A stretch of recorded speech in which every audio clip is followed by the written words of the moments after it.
Oke, oh, bisa rajin rekamnya memang.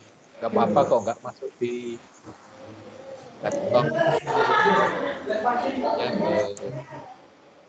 Ya, ini apa ke bukan share-nya Microsoft.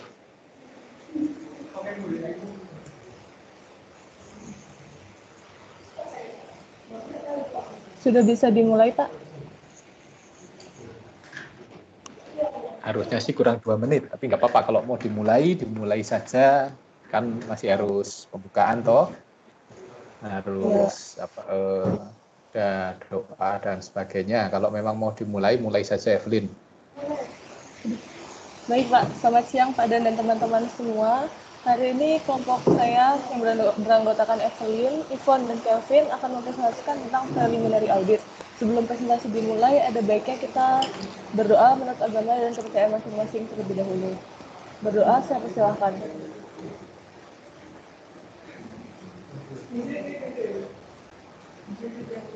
Berdoa selesai.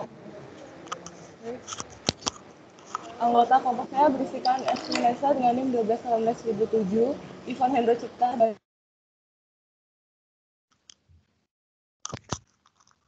20. Yang pertama, kami akan membahas tentang pengertian audit. Audit adalah sebuah jasa yang diberikan oleh akuntan publik dengan cara mengumpulkan bukti, memeriksa, dan mengevaluasi laporan keuangan yang telah disusun oleh pihak internal perusahaan. Kemudian memberikan opini terhadap mengenai laporan keuangan tersebut. Tujuan audit adalah untuk menyediakan pemakaian laporan keuangan suatu pendapat yang diberikan oleh auditor tentang apakah laporan keuangan disajikan secara wajar dalam semua hal yang material sesuai dengan kerangka kerja akuntansi keuangan yang berlaku menurut ARAS pada tahun 2015.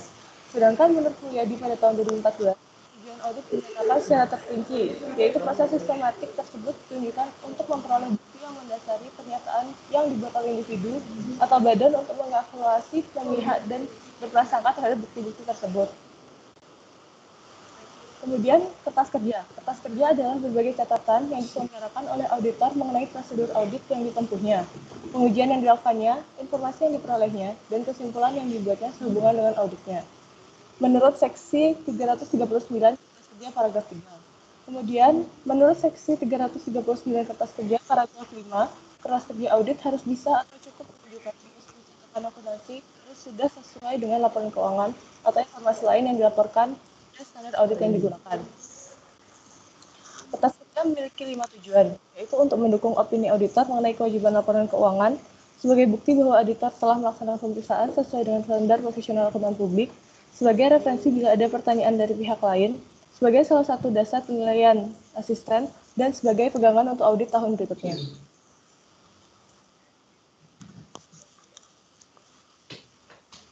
Kertas kerja adalah alat yang sangat penting dalam menjalankan proses auditor. Salah satu aplikasi yang digunakan untuk mengisi kertas kerja adalah menggunakan aplikasi bernama Audit Tool and Link Archive System atau ATLAS.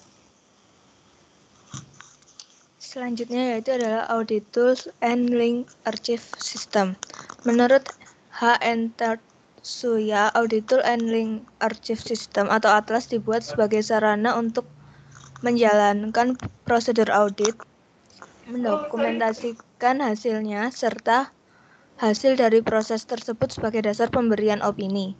ATLAS diciptakan oleh Pusat Pembinaan Profesi Keuangan atau PPPK, Sekretariat Jenderal Kementerian Keuangan Republik Indonesia, bersama dengan Ikatan Akuntan Publik Indonesia atau IAPI menurut Okta tahun 2018. Pertama kali diluncurkan pada bulan November tahun 2017, yaitu menurut H.N. Tatsuya. Aplikasi Atlas ini menyediakan 3 pilihan standar akuntansi keuangan, yaitu yang pertama SAK umum konvergensi IFRS, yang kedua SAK tetap, dan yang ketiga SAK IMKM. Atlas ini didesain untuk membantu auditor dalam mengimplementasikan standar audit atau SASPAK. Next.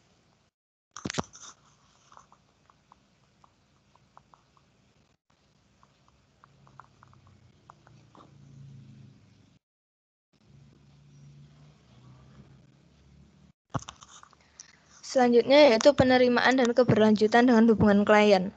Menurut Hayes, Welch, and Gertermaker 2017, tujuan tahap penerimaan klien adalah untuk memeriksa klien yang diajukan untuk menentukan apakah terdapat alasan untuk menolak penugasan atau penerimaan klien dan meyakinkan klien untuk memperkerjakan auditor. Beberapa proses penerimaan klien yaitu ada 5. Yang pertama, evaluasi latar belakang klien. Yang kedua, kemampuan memenuhi persyaratan etika dan kompetensi tertentu. Yang ketiga, penggunaan pekerja auditor lainnya. Yang keempat, komunikasi dengan auditor sebelumnya. Dan yang kelima adalah penerimaan oleh klien atau proposal penugasan.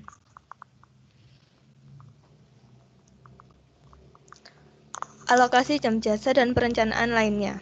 Menurut Pusat Pembinaan Profesi Keuangan pada tahun 2019, kertas kerja ini digunakan untuk mengalokasikan waktu untuk setiap personil yang ditugaskan dalam perikatan audit serta merespon kondisi kompetensi sumber daya yang diperoleh dari kertas kerja penilaian awal kompetensi sumber daya. Surat perikatan. Surat perikatan audit adalah surat persetujuan antara auditor dengan kliennya tentang syarat-syarat pekerjaan audit yang akan dilaksanakan oleh auditor. Dalam perikatan audit, klien yang memerlukan jasa auditing mengadakan suatu ikatan perjanjian dengan auditor. Dalam ikatan perjanjian tersebut, klien menyerahkan pekerjaan audit atas laporan keuangan kepada auditor dan auditor sanggup untuk melaksanakan pekerjaan audit tersebut berdasarkan kompetensi profesionalnya. Sebelum audit atas laporan keuangan dilakukan, auditor perlu mempertimbangkan apakah yang menerima atau menolak perikatan audit atau audit manajemen dari kliennya. Beberapa tahap audit atas laporan keuangan. Yang pertama, mengevaluasi integritas manajemen. Yang kedua, mengidentifikasikan keadaan khusus dan risiko luar biasa. Yang ketiga, menentukan kompetensi untuk melaksanakan audit. Yang keempat, menilai independensi. Yang kelima, menentukan kemampuan untuk menggunakan kemahiran profesionalnya dengan kecermatan dan keseksamaan. Dan yang keenam adalah membuat surat perikatan audit. Secara umum, bentuk dan isi surat perikatan harus mencakup hal-hal berikut. Yang pertama, tujuan audit atas laporan keuangan. Yang kedua, tanggung jawab manajemen atas laporan keuangan. Yang ketiga, lingkup audit, termasuk penyebutan undang-undang, peraturan, pernyataan dari badan profesional yang harus dianut oleh auditor. Yang keempat adalah bentuk laporan atau bentuk komunikasi lain yang akan digunakan oleh auditor untuk menyampaikan hasil perikatan. Yang kelima, fakta bahwa audit memiliki keterbatasan bawaan bahwa kekeliruan dan kecurangan material tidak akan terdeteksi. Yang keenam, pengaturan reproduksi laporan keuangan auditor. Yang ketujuh, kesanggupan auditor untuk menyampaikan informasi tentang kelemahan signifikan dalam pengendalian intern yang ditentukan oleh auditor dalam auditnya. Yang kedelapan, akses ke berbagai catatan, dokumentasi, dan informasi lain yang harus dalam kaitannya dengan audit. Dan yang kesembilan adalah dasar yang digunakan oleh auditor untuk menghitung pengaturan pengauditan.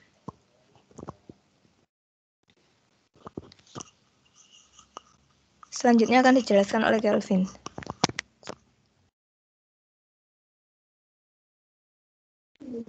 Ya, jadi kita lanjut ke studi kasus. Jadi di next slide. Nah, jadi studi kasusnya itu ada nama kantor akuntan publik KAP. Terus nama kantor akuntan publiknya itu KAP Agus Ari dan Daryanto. Ini bisa dilihat sendiri. Jadi dalam mengisi atlas yang untuk preliminary itu hanya mengisi bagian-bagian yang berdasarkan data yang ada. Nah, kita lanjut slide berikutnya. Nah, kemudian di sini juga ada mulai penugasannya, kapan dia bekerja, terus dari apa dia bekerja hingga selesainya hari kapan. Terus ada juga jam mulai kerjanya kapan, lama istirahat kapan, kayak gitu. Jadi ini langsung ke kita buka atlas. Nah, bentar dibukakan. Apa sudah keluar atlasnya?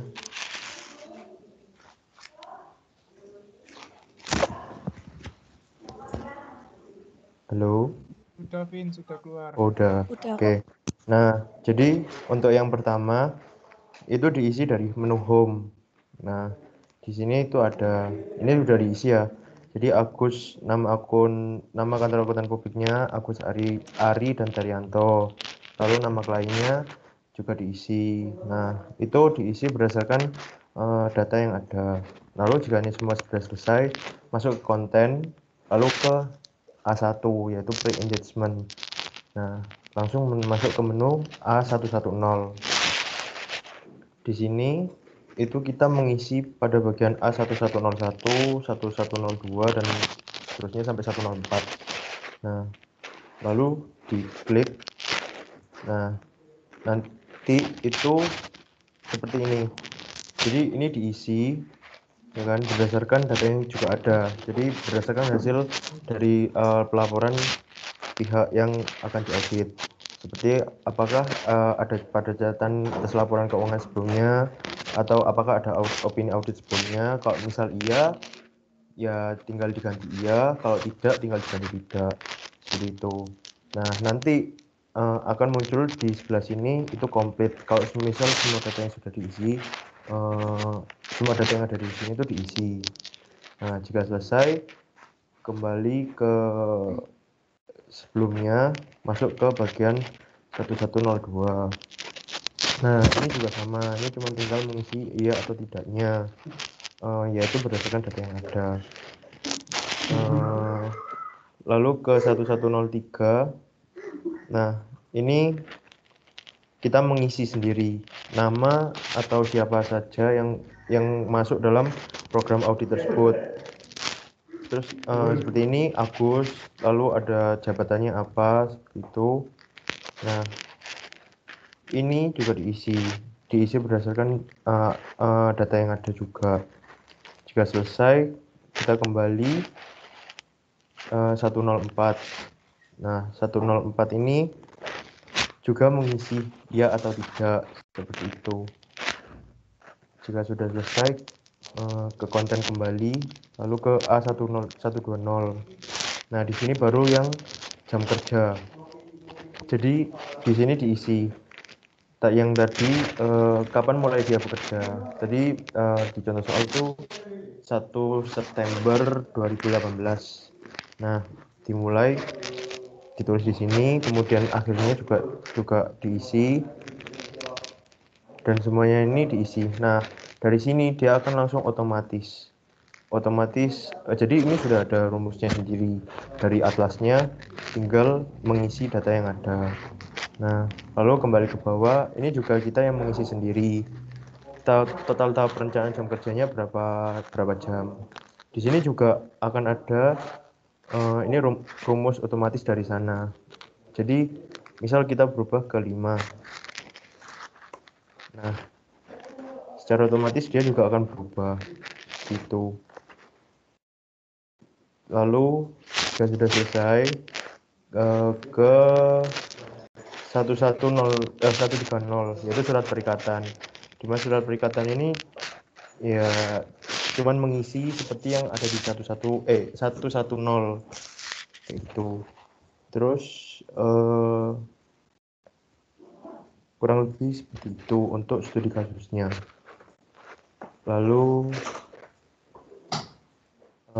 ke next slide.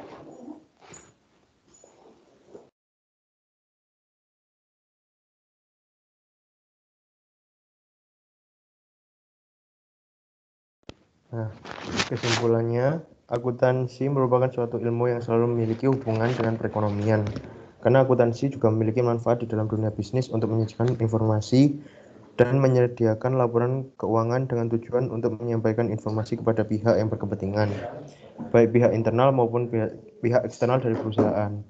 Peran akuntansi publik sangatlah penting, yaitu meningkatkan kualitas dan kredibilitas laporan keuangan suatu entitas terkhusus, memberikan opini atas laporan keuangan entitas tersebut. Tanggung jawab akuntansi publik terdapat pada pemberian opini atau pernyataan pendapatan atas laporan keuangan entitas. Laporan keuangan seringkali digunakan sebagai dasar pertimbangan pada saat pengambilan keputusan mengenai kebijakan perusahaan. Lalu saran dari ini, adalah akuntansi sangatlah dibutuhkan dalam dunia perauditan karena akuntansi merupakan suatu ilmu yang memiliki hubungan dengan perekonomian di suatu negara. Akuntansi juga memiliki manfaat dalam dunia bisnis dan sangat dibutuhkan dalam dunia bisnis. Maka dari itu, banyak perusahaan yang membutuhkan seorang akuntan dikarenakan tanggung jawab seorang akuntan sangatlah besar dalam penyusunan laporan keuangan. Next. Sekian presentasi dari kami. Jika ada pertanyaan, silahkan angkat tangan.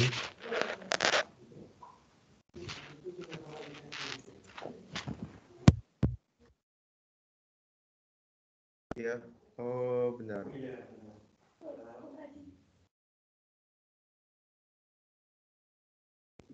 Kita mulai dari Andre Lukas Gio. Terima kasih pada kelompok atas kesempatannya. Saya Andre, Pak. Saya mau bertanya pada kelompok, dalam menggunakan aplikasi Atlas yang Excel itu, apakah tahap input data harus dilakukan dari awal secara berurutan, tidak boleh ada yang terlewat, atau bisa lompat-lompat? Itu aja sih. Terima kasih. Itu aja, Andre. Iya, itu aja. Nggak boleh banyak-banyak, Vin. Lanjut ke Lukas. Iya, mau tanya, kan ada tadi dijelaskan beberapa tahap audit atas laporan keuangan. Itu tulisannya mengidentifikasi keadaan khusus dan risiko luar biasa. Bisa tolong sebutkan yang dimaksud keadaan khusus dan risiko luar biasa itu apa? Terus kenapa kok itu bisa diklasifikasikan dalam kedua hal itu? Terima kasih.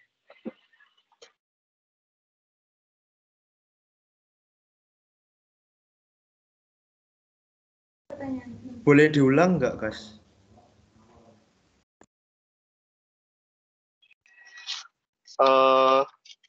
Halo, suaraku dengar?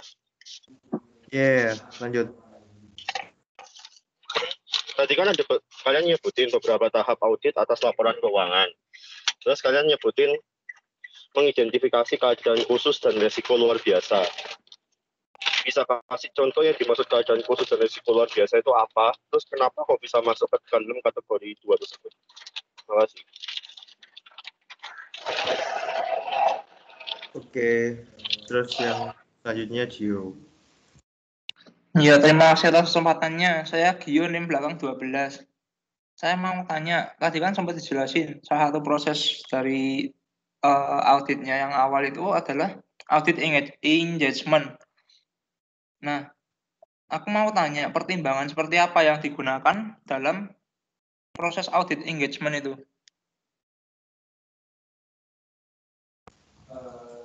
Oh, oke.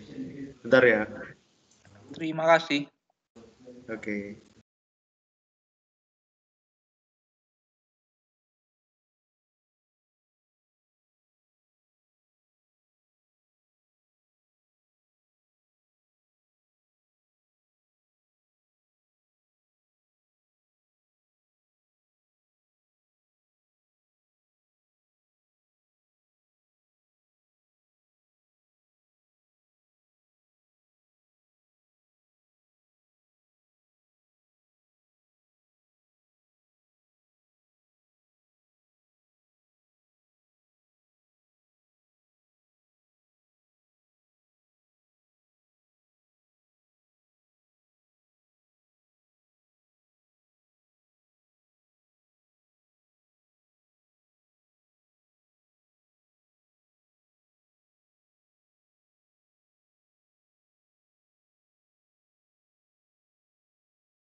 Baik, saya akan menjawab pertanyaan saudara Andre.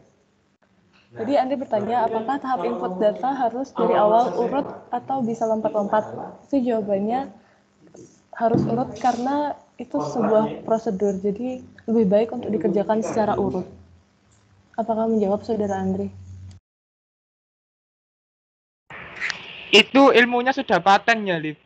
Nggak boleh nego. Semisal kalau kita kerja di KAP mungkin bagi-bagi tugas, apakah emang nggak boleh kalau si A yang bagian A1 sampai A2 misalnya, terus si B A2 A3 gitu. Udah paten berarti nggak boleh. Karena biasanya atlas itu ada yang nge-link, Bre. Jadi sebisa mungkin dikerjakan itu sesuai urut. Karena kalau nge-link nggak urut kan sulit kan. Oh, paham. Oke. Nah, Terima kasih. begitu. Sama-sama.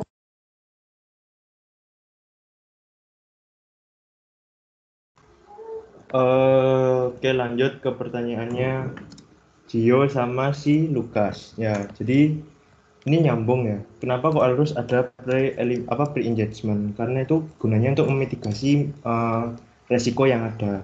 Nah, resikonya seperti apa? Resikonya tuh yang seperti ditanyakan Lukas, resiko luar biasa. Dimana misal contoh ada suatu perusahaan, nah itu ternyata memiliki hubungan dengan pemerintah. Otomatis kan dia memiliki resiko yang besar terhadap eh, yang mengaudit juga, terus dilihat juga resikonya seperti apa dalam perusahaan itu. Jadi di sana tempatnya kita untuk memitigasi suatu resiko yang ada dalam prosedur audit yang akan dijalankan. Seperti itu. Apa ada yang ditanyakan lagi? Tulisannya kan Ada, katanya apa hubungannya dengan perusahaan yang ikut ke pemerintah? Kenapa kok disebut resiko luar biasa? Nah, itu dia ngomong aku juga Bisa diulangi kan? Kan tadi kamu bilang salah satu resiko luar biasa kan sebagai contoh misal ada suatu perusahaan yang kerjasama dengan pemerintah itu kan masuknya dalam ke resiko luar biasa. Nah, kenapa kok bisa dimasukkan ke kategori itu? Apa kalau misalnya perusahaan dengan perusahaan lain apakah itu enggak termasuk ke dalam resiko luar biasa? Kenapa kok harus sama pemerintah? Jadi gini guys, like misalnya kalau misalnya kan suatu perusahaan yang bukan pemerintah, keuangannya kan jelas. Nah, terus kayak pasti aliran dananya tuh bisa dilacak gitu loh. Nah, sedangkan kalau misal pemerintah itu kita nggak tahu itu uangnya dari mana. Kayak bisa aja perusahaan pemerintah kan banyak, bisa aja dari sini dari satu A ke B, dari B ke A seperti itu. Nah, sedangkan kalau misal kayak kita mau audit, kamu punya tempat makan. Nah, otomatis kan uangnya pasti dari kamu. Jadi resikonya lebih ringan daripada yang pemerintah. Kayak gitu, guys. Contoh sederhananya kayak gitu. Paham? Kalau yang keadaan khusus sama resiko luar biasa itu sama apa enggak?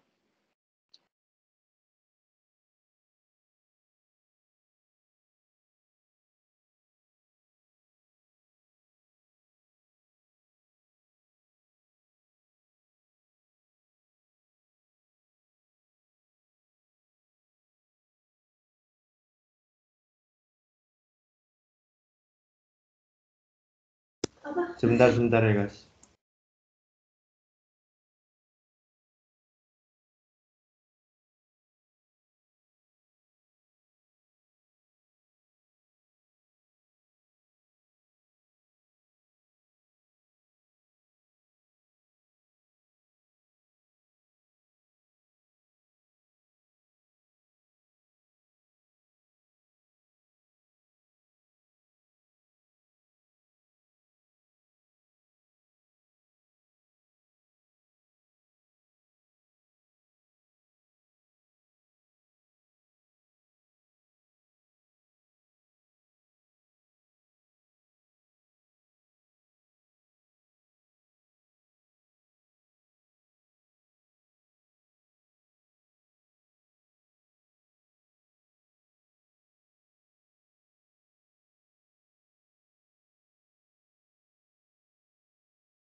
Jadi tak bukakan itu lagi ya, tak bukakan apa namanya atlas.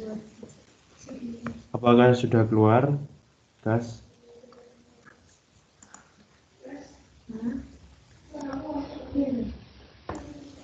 Udah. Nah, jadi apa yang dimaksud sama kejadiannya kan? Misal ini di bagian ke poin ke-6 itu kan ada tulisannya, apakah terdapat indikasi bahwa klien mungkin terlibat dalam pencucian uang dan terorisme sebagaimana yang dimaksudkan dalam PMK nomor 55 PMK 01 2017. Nah, ini gunanya kan untuk melihat apakah ada resiko yang besar dan juga apakah ada kejadian yang pencucian uang, otomatis kejadian yang luar biasa kan. Nah, itu kayak gitu. Nah, kita di sini itu memitigasi supaya kita mengerti resikonya itu sebesar apa perusahaan yang mau diaudit ini, kayak gitu. Oh, terima kasih. Oke, lanjut ke Untuk sesi selanjutnya, silakan Saudari Sylvia untuk bertanya.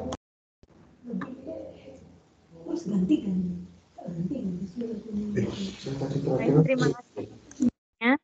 Saya Sylvia dengan NIM 1218132. Saya ingin bertanya, kira-kira proposal untuk melanjutkan hubungan dengan klien itu mendiskusikan apa saja ya? Bisa tolong dijelaskan. Terima kasih.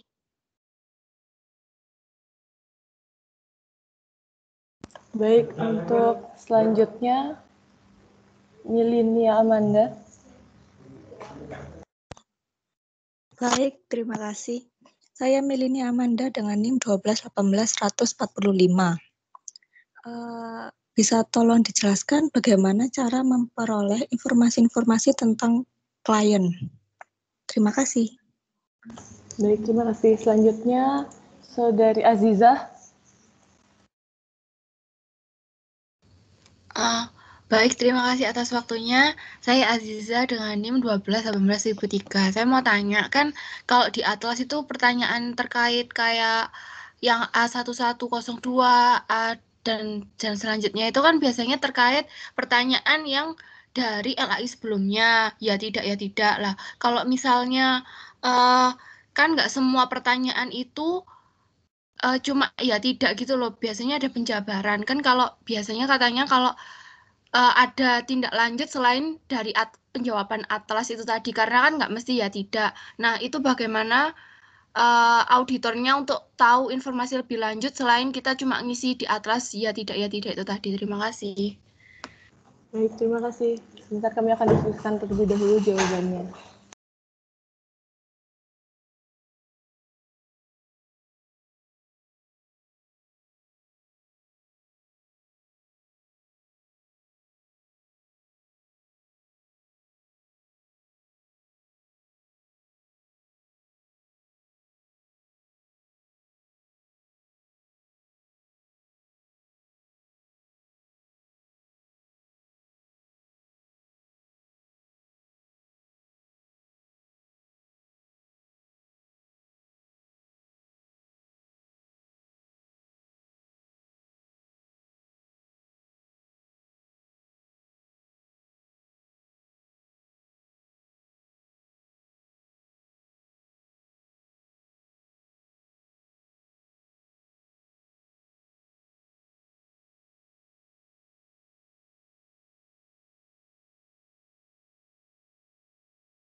Baik, saya akan menjawab pertanyaan dari Saudari Sylvie.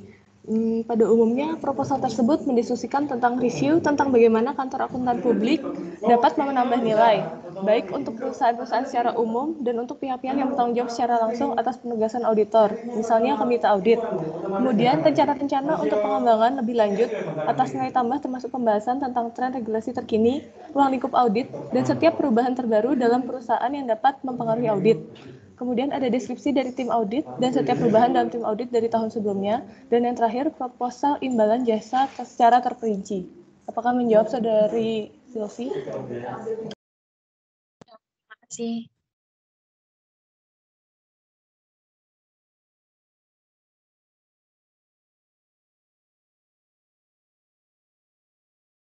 Kemudian saya akan menjawab pertanyaan dari Saudari Mili.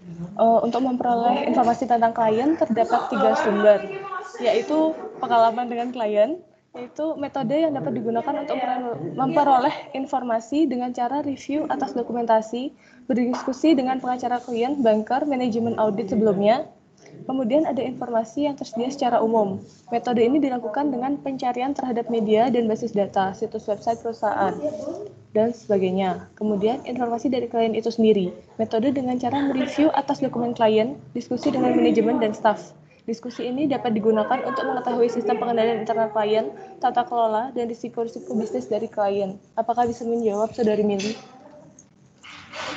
Terima kasih kelompok. Sama. Oke, pertanyaan selanjutnya dari siapa? Aziza. Kalau semisal ada kekurangan data ya, kalau misal buat melengkapi data dan untuk mengisi atlas tuh biasanya ada namanya prosedurnya tuh field work, di mana kita datang ke tempat terus kita melakukan pengumpulan data seperti itu, lalu melakukan wawancara. Nah dari sana itu kita dapatnya itu data-data yang kurang. Misal wawancara kita gunanya buat nanyain orangnya seperti proses bisnisnya seperti apa sih. Misal dia belum mencantumkan dalam pemberian data pertama itu proses bisnisnya seperti apa, lalu dan lanjut-lanjutnya. Nah sehingga waktu kita mengisi atlas kita tuh nggak kurang data. Jadi memang metodenya dari sana, dari field work itu. Kita datang ke tempat buat tanya, terus mengumpulkan data, seperti itu. Apa ada yang ditanyakan lagi? Baik, terima kasih. Lanjut Jessica, Angel, sama Ilona.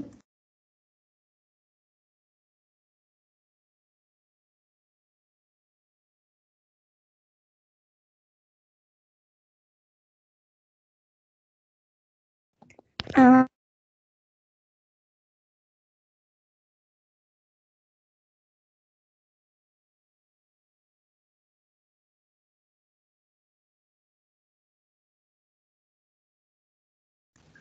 Ya, Jessica.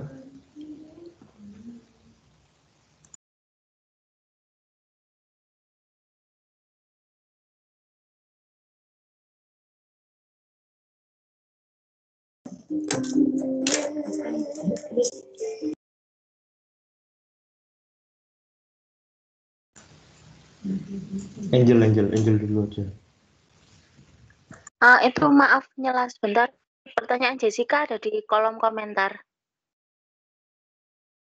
Sama terima kasih atas kesempatannya. Saya Angela Nirlivina dengan NIM 12 18 140 ingin menanyakan, tadi kan Ivon menjelaskan mengenai tahapan melakukan audit laporan keuangan itu.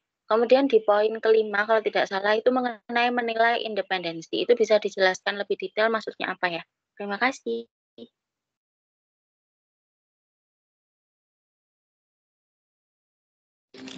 Maaf saya nggak jadi tanya karena pertanyaannya sama kayak Angel. Terima kasih.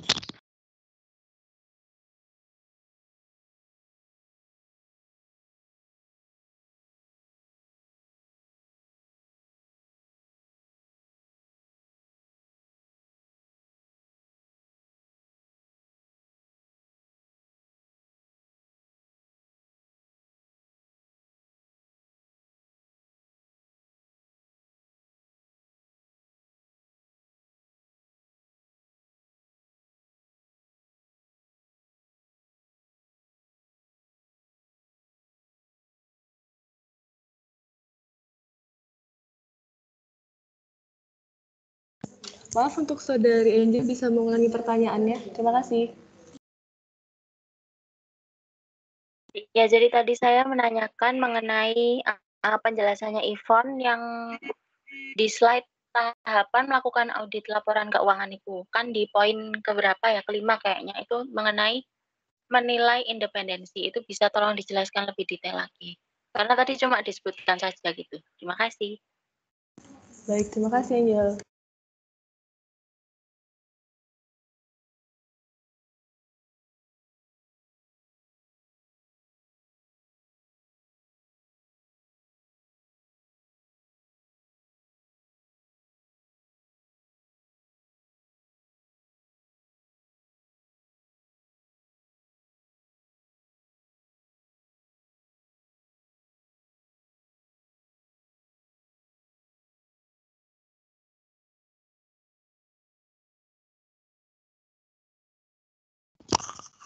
Baik, saya akan menjawab pertanyaan dari Saudari Angela mengenai tahapan dalam audit atas laporan yang poin kelima.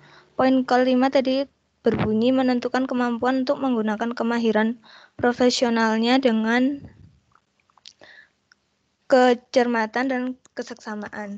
Nah, maksud penjelasannya yaitu kita harus kayak menentukan waktu perikatannya, lalu mempertimbangkan jadwal pekerjaan lapangan, dan pemanfaatan personel klien menjadi penentu kecermatan dan keseksamaan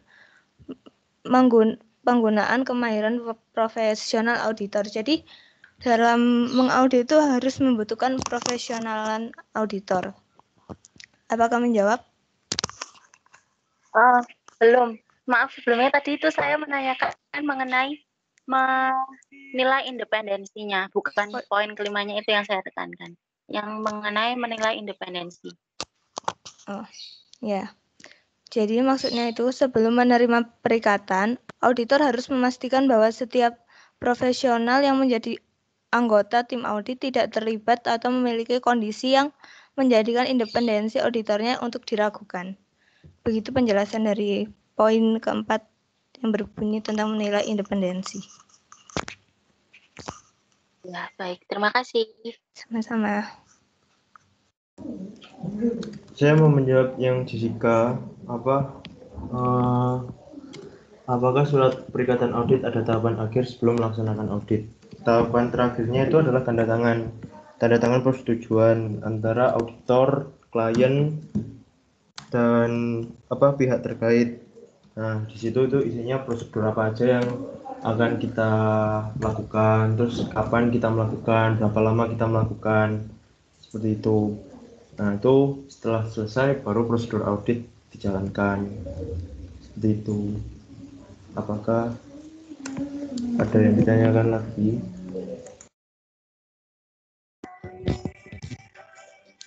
Baik, terima kasih. Terima kasih.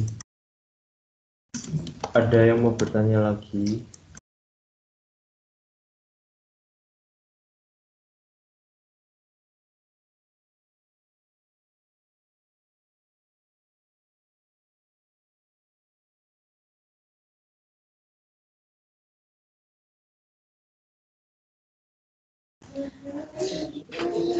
Saya kira nggak ada yang mau bertanya lagi ya. Jadi ditutup karena tadi kita menutup dengan membuka dengan doa. Jadi kita tutup dengan doa. Oh, ya. Berdoa sesuai kepercayaan masing-masing. Kok ditutup lah? Saya kapan? Oh iya Pak, lupa Pak. Saya lupa. Untuk Pak Dut, silakan memberikan komentar Pak. Juga gitu kan.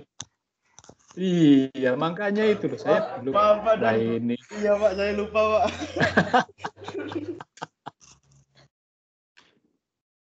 Ingin segera aja. Oke, ya.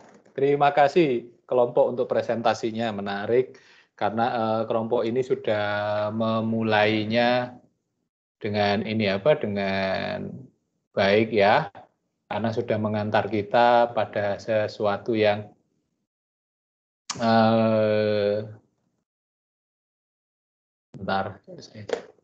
jadi mengantar pada yang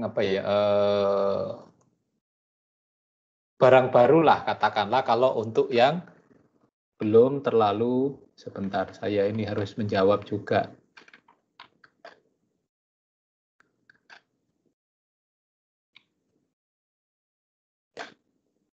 Menjawab Bapak email dari teman-teman yang lain. Oke.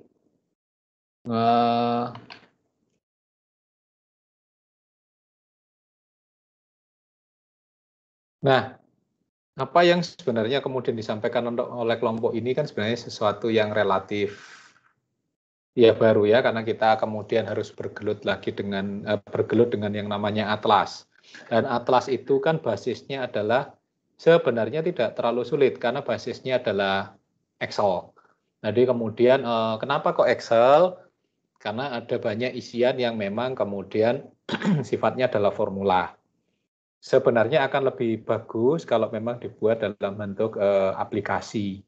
Tapi aplikasi itu tidak fleksibel. Jadi kenapa kok Atlas itu menggunakan Excel? Karena Excel itu fleksibel. Kalau kemudian jawabannya ya dan tidak jelas. Kemudian kalau kemudian diisi dengan yang sifatnya deskriptif, seperti yang ditanyakan oleh siapa tadi ini, oleh Aziza, itu masih bisa. Tapi kalau kemudian kita menggunakan aplikasi, akan kemudian pilihan jadi apa ya, deskriptifnya itu jadi lebih pilihan A, B, C, D, E, dan sebagainya.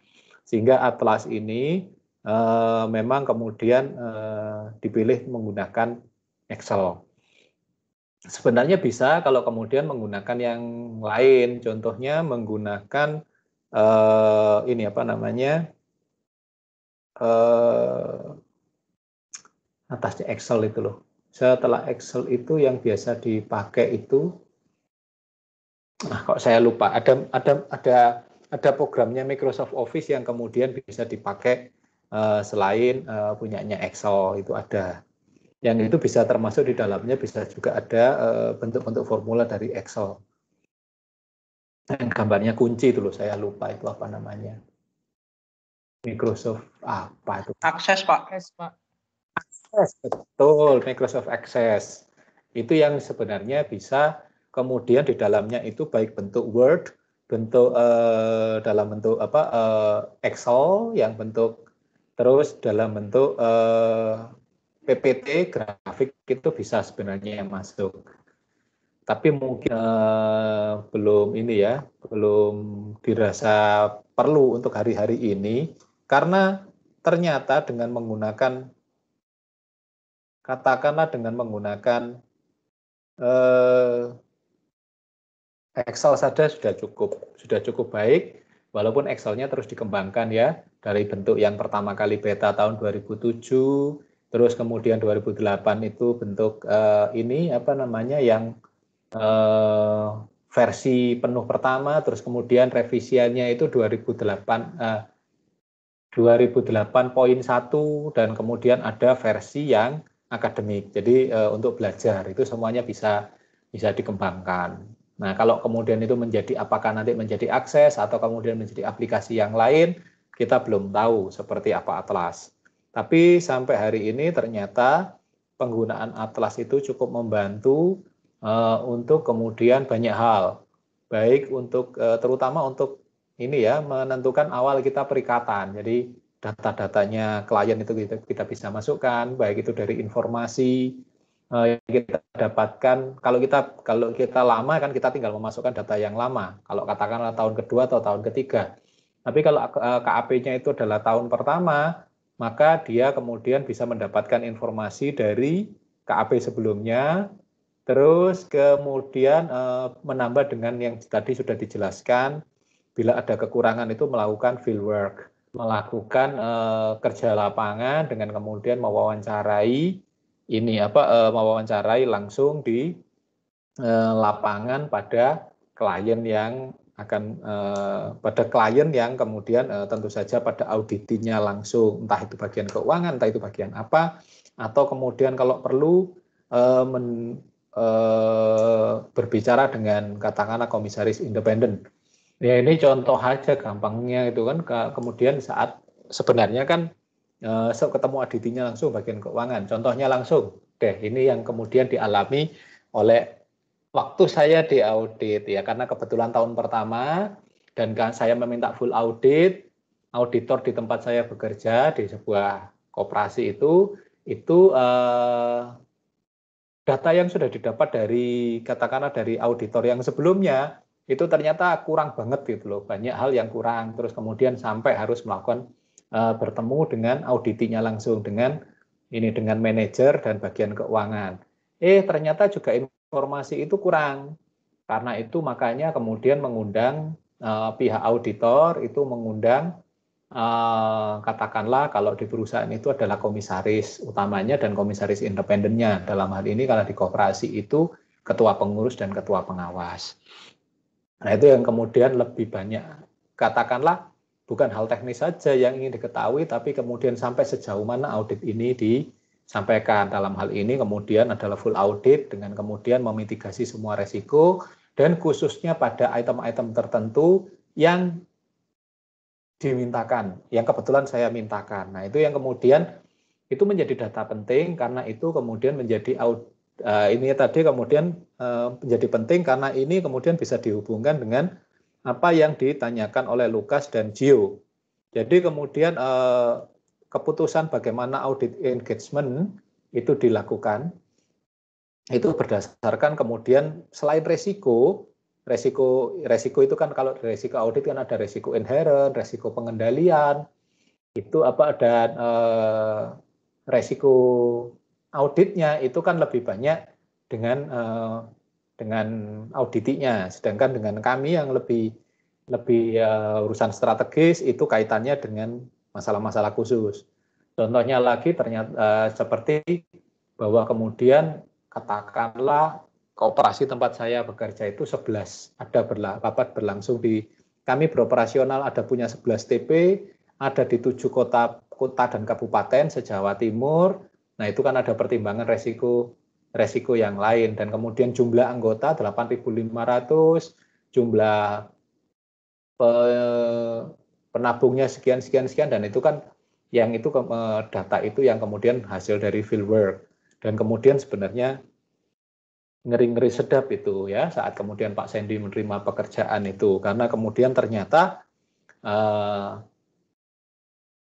ya mungkin karena sungkan ya terpaksa diambil dengan pekerjaan yang cukup besar dan luas, tapi kemudian timbal baliknya bahwa kami kemudian full support, artinya bahwa kemudian untuk perjalanan ke tempat audit dan sebagainya, khususnya yang jauh-jauh, itu akan dibantu oleh kantor atau oleh koperasi, padahal biasanya oleh auditi, padahal biasanya auditornya berangkat sendiri gitu ya.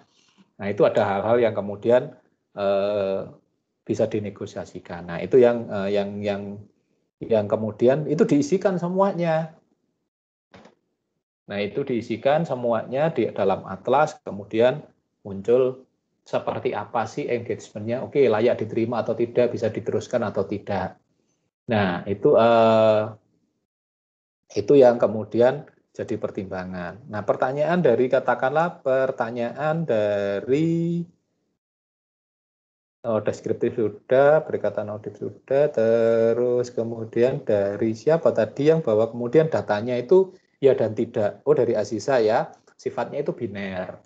Bahwa kemudian ada yang deskriptif bagaimana. Nah, itu yang kemudian itu yang menjadi perlakuan khusus, menjadi pertimbangan khusus bagi auditor, khususnya untuk hal-hal yang, nah untungnya fidusia memang kami kemudian punya banyak klien, katakanlah anggota kami 8.500 dengan jumlah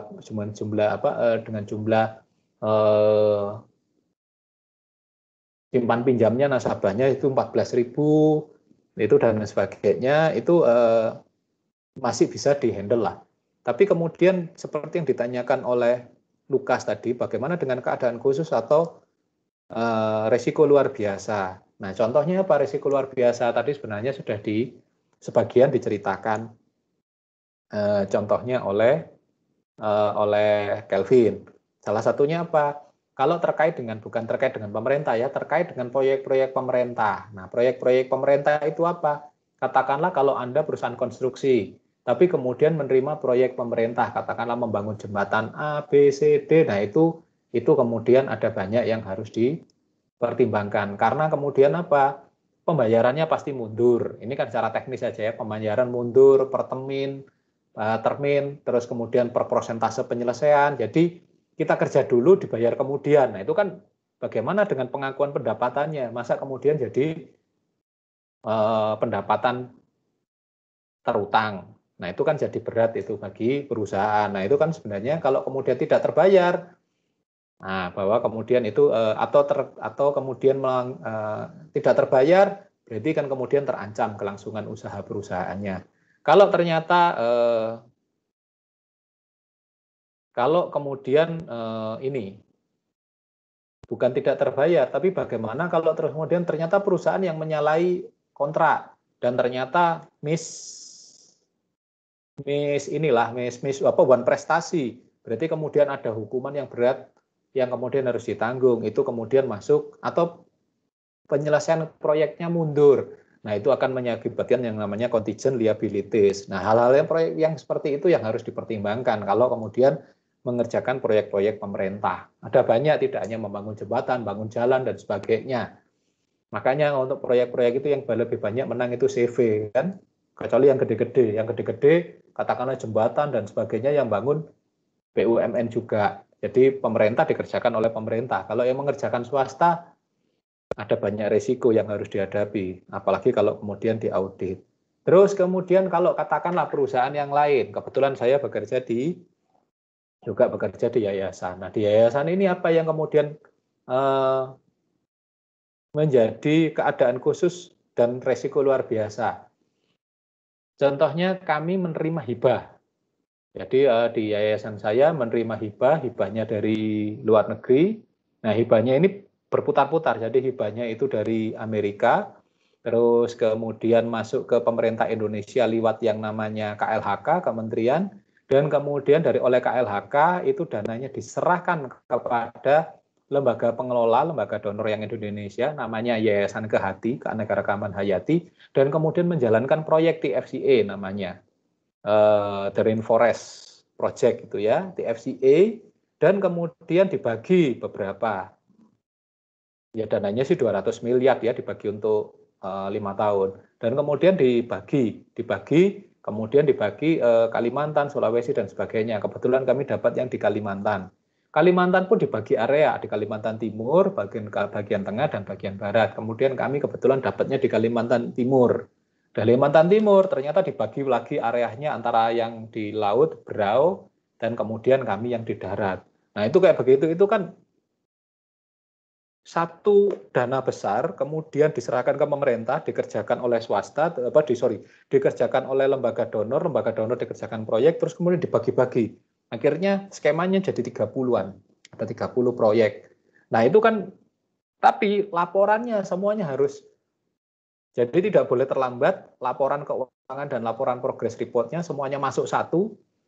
Nah, karena kita ngomong audit, ya kita audit aja laporan keuangannya masuk satu, dan kemudian jadi satu ya, jadi satu dari bawah 30 proyek ini masuk ngumpul semuanya jadi satu ke lembaga yang di atasnya, TFCA, terus kemudian dikompilasi proyek-proyek TFCA semuanya ke proyeknya dilaporkan ke Kehati baru dilaporkan ke KLHK baru ke Amerika sana. Dan kemudian yang di Amerika sana, pemerintah Amerika sana menyatakan tidak boleh terlambat lebih dari 3 bulan. Jadi buat laporan keuangan seperti lembur gitu ya. Jadi kalau sudah Januari, Februari gini nih, aduh gitu ya, yang nyusun laporan keuangan itu bisa nggak pulang, bisa nggak kerja, jadi bisa melean gitu itu. Nah, itu kemudian karena kalau terlambat, bukan hanya proyek itu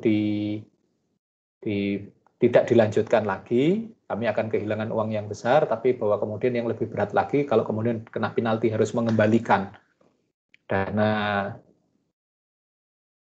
Ya, untuk tahun pertama ini aja kami menggunakan sekitar 7 miliar, dan itu harus balik semuanya kalau kemudian proyeknya gagal. Balikin duit 7 miliar itu dari mana? Uang duitnya sudah tersebar kemana-mana. Nah, itu hal-hal kayak begitu itu adalah kemudian menjadi hal yang risiko luar biasa yang harus dipertimbangkan. Jadi menerima hibah itu juga jangan senang-senang kalau menerima hibah luar negeri, karena ada pekerjaan yang harus dilakukan, dan kebetulan auditnya kami adalah audit yang nasional, dan itu untuk yang nasional yang KLHK itu diaudit oleh Big Four, sedangkan kemudian Big Four-nya ini bekerja sama dengan Big Four yang ada di Amerika untuk mengaudit kami untuk pekerjaan yang sebenarnya tidak terlalu besar sih, hanya 300 miliar gitu ya. Tapi karena ini ini kan duitnya Amerika, duitnya rakyat Amerika itu harus dipertanggungkan. Nah, kayak begitu itu gimana itu auditnya? Nah, itu yang kemudian sampai kemudian kami ada orang keuangan yang kami taruh di Kalimantan, kami punya orang keuangan yang ada di sini, orang yang ada di Indonesia, kami punya internal audit sendiri yang bisa jalan ke Kalimantan dan di sini. Jadi akhirnya dana untuk duit yang kami alokasikan untuk menjaga dana ini supaya nggak kemana-mana dan terlapor dengan benar, itu bisa makan 30%. Jadi untuk memitigasi resiko kayak begitu.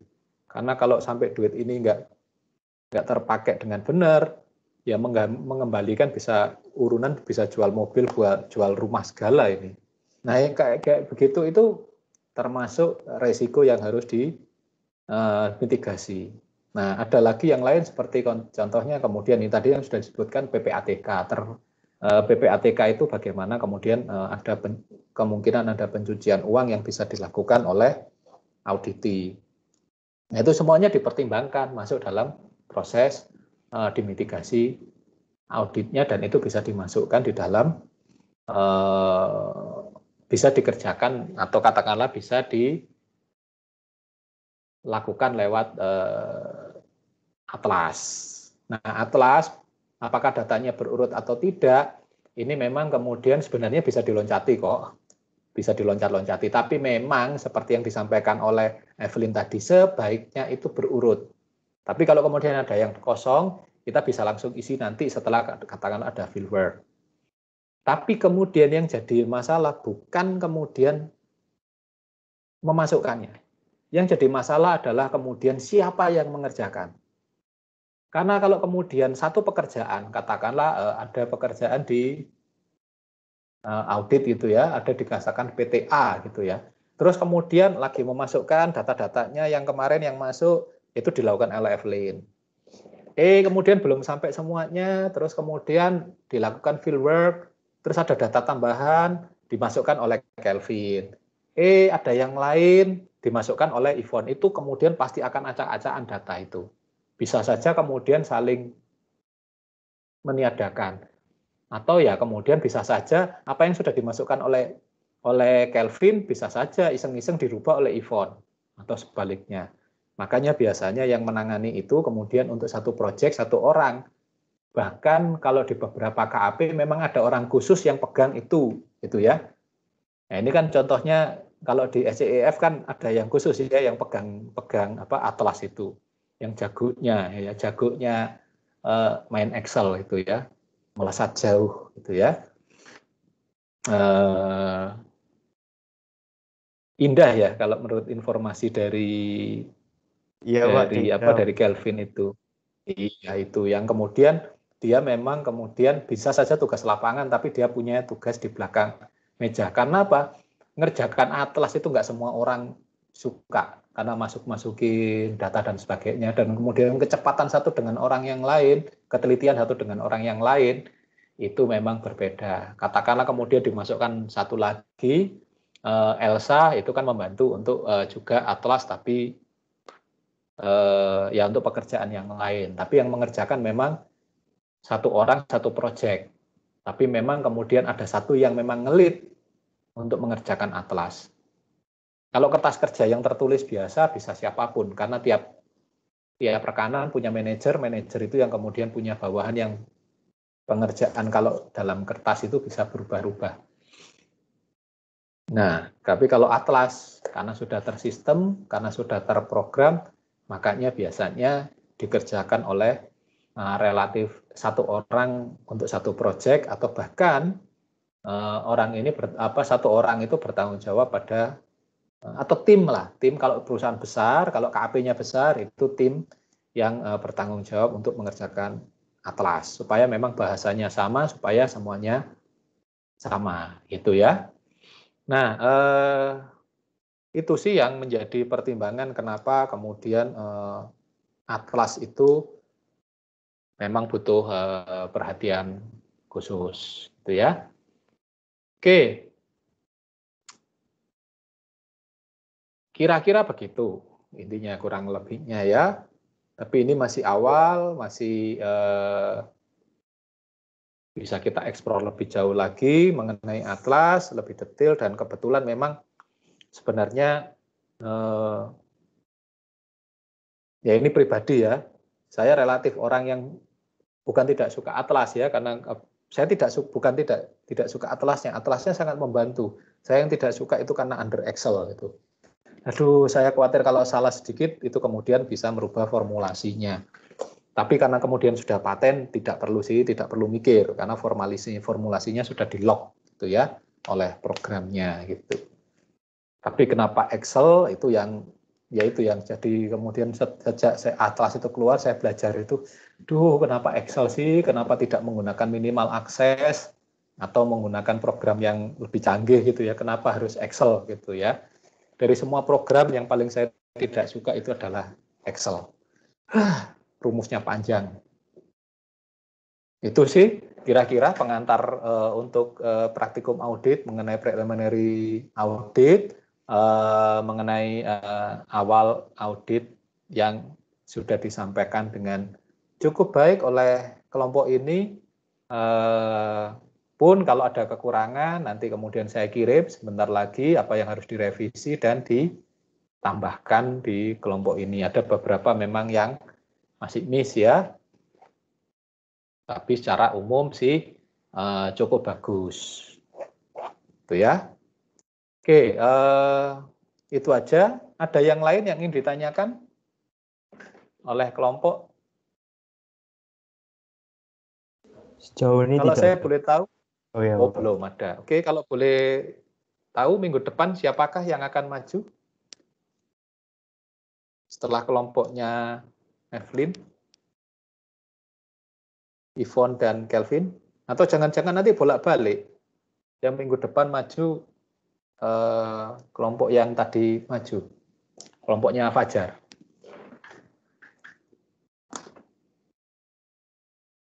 Harapan saya sih yang maju di awal-awal ini kawan-kawan yang kemarin PKL-nya di KAP. Jadi biarkanlah mereka yang sudah dapat belajar ilmunya itu maju duluan, kita kemudian yang di belakang lebih tahu gitu, lebih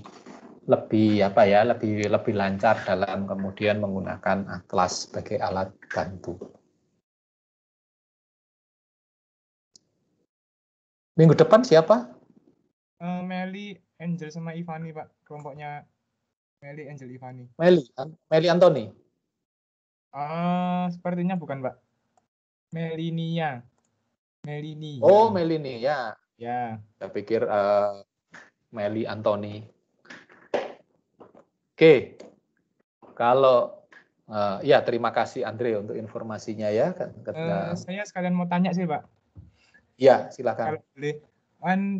Pak Dan cukup berpengalaman di audit, Pak. Nah, kan kalau sekarang kita belajar praktikum audit di Atlas, Pak. Mungkin kalau dulu sebelum ada Atlas, prosedur audit itu apakah sama seperti di Atlas, cuman dipindah ke kertas-kertas atau bentuknya beda, Pak? Gitu sih, Pak. Agak kepo di sana. Sebentar, saya bawakan. Semoga saya ada contohnya. Saya bawakan. Karena dulu kan saya mengajar audit di ini ya, di kakak kelas Anda, kayak apa gitu kerjaannya.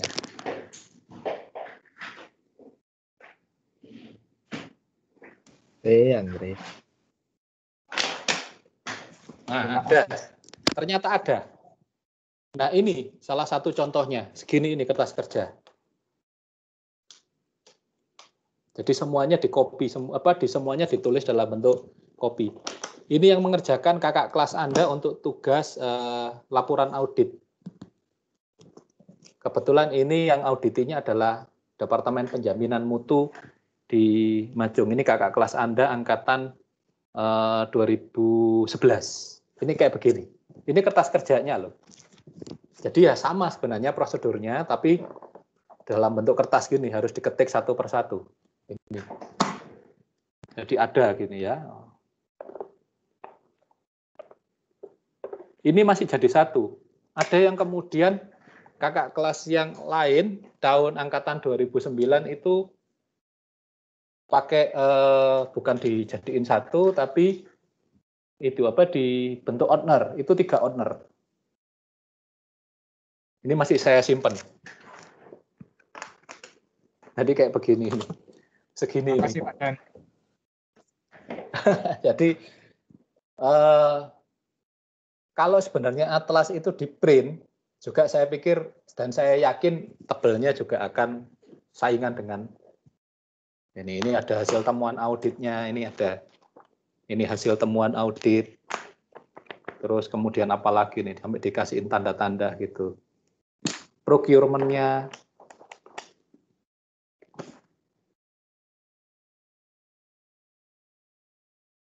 Nah ini tulisannya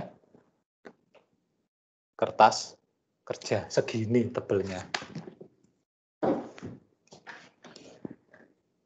Jadi berbahagialah yang 2008 ke atas karena sudah alat bantunya, tidak perlu semuanya diketik.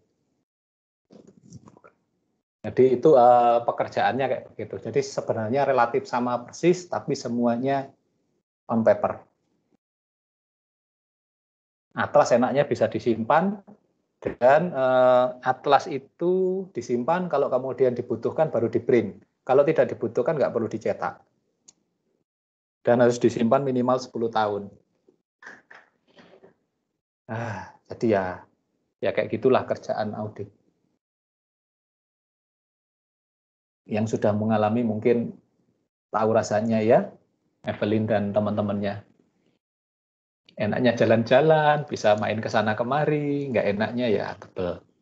Kerjaannya ngalah-ngalahin buat skripsi. Oke, gitu Andre. Iya Pak, makasih banyak Pak Dan. Iya, kalau mau lihat contohnya boleh, silahkan kapan-kapan ke kampus saya tunjukkan kertas kerja yang on paper. Oke, kalau yang klien ya janganlah, karena itu kan kerahasiaan perusahaan klien yang dulu ada pernah saya audit. Oke, ada ya, kalau tidak ada yang lain lagi, saya akan cukupkan dan akhiri sampai di sini perkuliahan hari ini. Semoga bermanfaat, semoga Anda bisa mendapatkan pengalaman yang baru, dan semoga kita melewati perkuliahan semester ini dengan baik, tetap sehat dan lulus dengan baik, bahkan lulus dari Universitas Majung dengan baik juga ya di tahun depan. Oke, mari kita berdoa menurut iman dan kepercayaan masing-masing, dipersilahkan.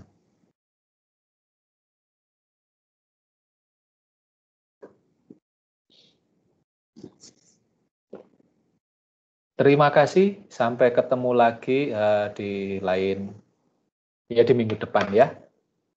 Selamat siang. Terima kasih Pak Dan. Terima kasih Pak. Terima kasih Pak. Sama-sama. Terima kasih Pak. Iya. Terima kasih Pak Dan. Yuk.